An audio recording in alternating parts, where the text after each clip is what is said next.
Hello বন্ধুরা, welcome back to my channel flavours by Shubhra. আজ তৈরি করব দারুণ সুস্বাদু একটি রেসিপি, ছিম ভর্তা। ছিমের ভর্তাটা তৈরি করার জন্য ছিমগুলো নুন জল দিয়ে সেদ্ধ করে নিয়েছি রসুন, কাঁচা লঙ্কা আর পেঁয়াজ কুচি।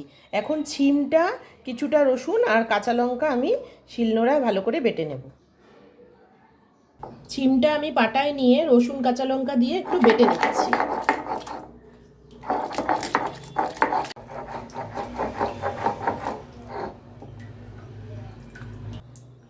ছিমটা বাটা হয়ে গেছে, এখন আমি তুলে নিচ্ছি।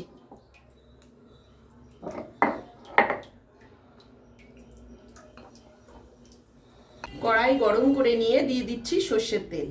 এই রান্নাটা কিন্তু সর্ষের তেলই লাগবে। সর্ষের তেল দিয়ে যে কোনো ভর্তা করলে খেতে বেশ টেস্ট হয়। তেলে দিয়ে দিচ্ছি শুকনো লঙ্কা। শুকনো লঙ্কা একটু ভালো করে ভেজে তুলে নেব। শুকনো লঙ্কাটা ভালো করে ভাজা হয়ে গেছে, তুলে নিচ্ছি। এবার একটু পেঁয়াজ কুচি ভেজে তুলে নেব। লাল করে একটু ভাজতে হবে।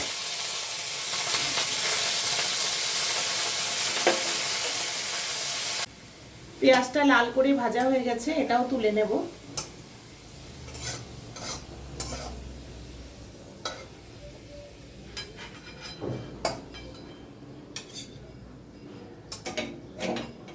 এখন তেলে দিয়ে দিচ্ছি কালো জিরে, দিচ্ছি রসুন কুচি।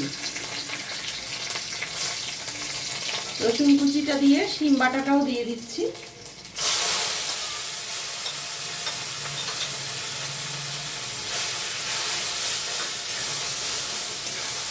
এবারে দিচ্ছি নুন, হলুদ। নুন আগেও দিয়েছিলাম তাই অল্প দিলাম, হলুদ গুঁড়ো, আর দিচ্ছি অল্প মিষ্টি। এবার যতক্ষণ না শিমটার জল টানছে ততক্ষণ ভালো করে কষাতে হবে।